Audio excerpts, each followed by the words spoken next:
وقتها حسيت رموش عيوني تتجمد، وقلت بيني وبين نفسي جينا نحل المشكلة، دخلنا في مصيبة أكبر. باقة آخر شيء قالت لي إنها ما تقدر تساعدني في شيء، وإن أهلها يحاولوا ياخذوا روحي عندهم. أكثر كلامها ما فهمته. أنا كنت أطلب منها حاجة واحدة بس، إني أشوفها، بس هي ما كانت تحب هالشيء. رجعت البيت والخوف معاي طول الطريق، ما فارقني لحظة. صرت أقول في نفسي هل أنا جنيت؟ هل أنا أحلم؟ كيف رح أقدر أحكي للناس اللي صار معي؟ دخلت البيت لقيت أمي معصبة. وين كنت؟ تعبت وأنا أتصل عليك في الجوال. ولقيت ناس جايين من تارودانت.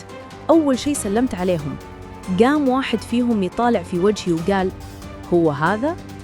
مالك يا ولدي على هذه العلامة في وجهك؟ هذا كان أصغر واحد فيهم، وما يبان عليه إن الشيخ أو فقيه. كانوا 4 كلهم قاعدين ويطالعوا في أبوي وأبوي ولا كأنه حاس فيهم. قام وطلع من الغرفة لما حس إنهم متضايقين وخايفين منه.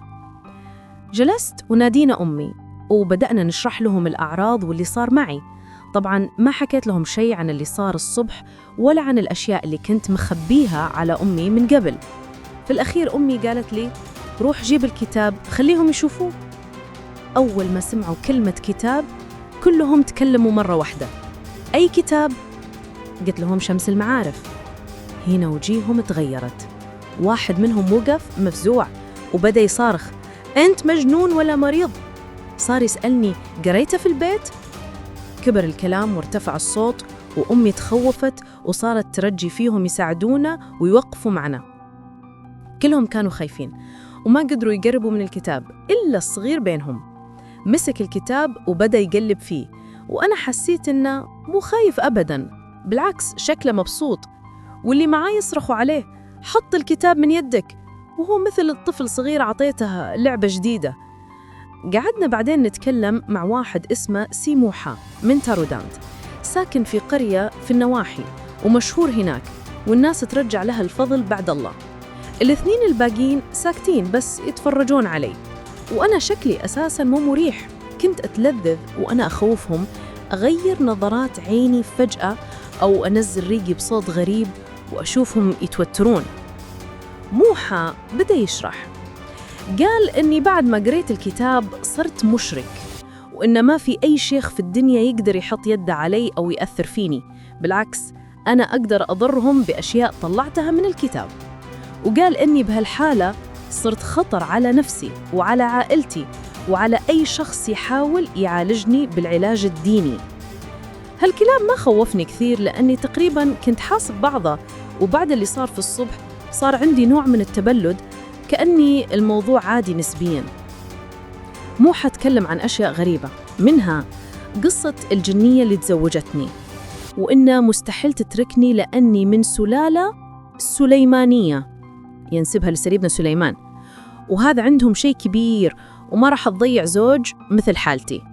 وقال إن أنثى الجن إذا تزوجت إنسي ما تقدر تفارقه إلا إذا مات، وما عندها القدرة تتزوج واحد ثاني بعده.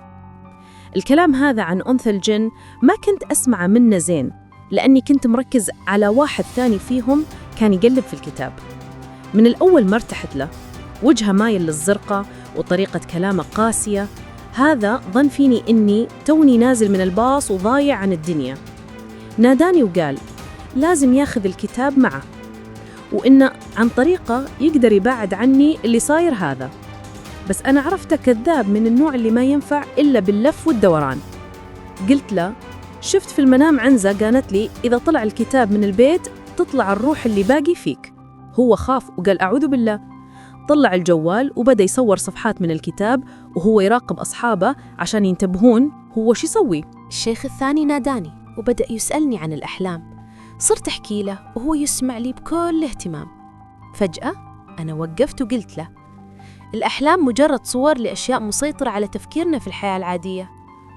حبيت أتصنع عليه شوي كني فاهم علم نفس. فاجأني لما كمل لي الحلم من عنده بالتفصيل. راح بعدها يوشوش لزميله وأنا جالس محتار، هل أقول لهم اللي صار وسمعتها الصبح ولا أسكت وأقنع نفسي أني كنت أتخيل. صاحبي اللي كان يصور الكتاب لسه شغال تصوير، ومو حيشرح لي أمي، وأنا جالس بينهم وأسأل نفسي وش الذنب اللي سويته في حياتي عشان أستاهل كل هذا؟ كل يوم أسأل نفسي نفس السؤال: هل أنا مو بشر؟ مو من حقي أغلط؟ مو من حقي أتوب؟ كيف أنا اللي كنت أضحك على أي واحد يتكلم عن الجن والعالم الغريب هذا رجع الضحك علي أنا؟ صرت خايف لو أحكي للناس يحسبوني مجنون. أكبر مشكلة عندي صارت كيف أقدر أكمل دراستي وأنا في هالحالة. صرت بس أبغى أحافظ على عقلي لا يضيع. موحى جلسني جنبه وبدأ يهديني وقال: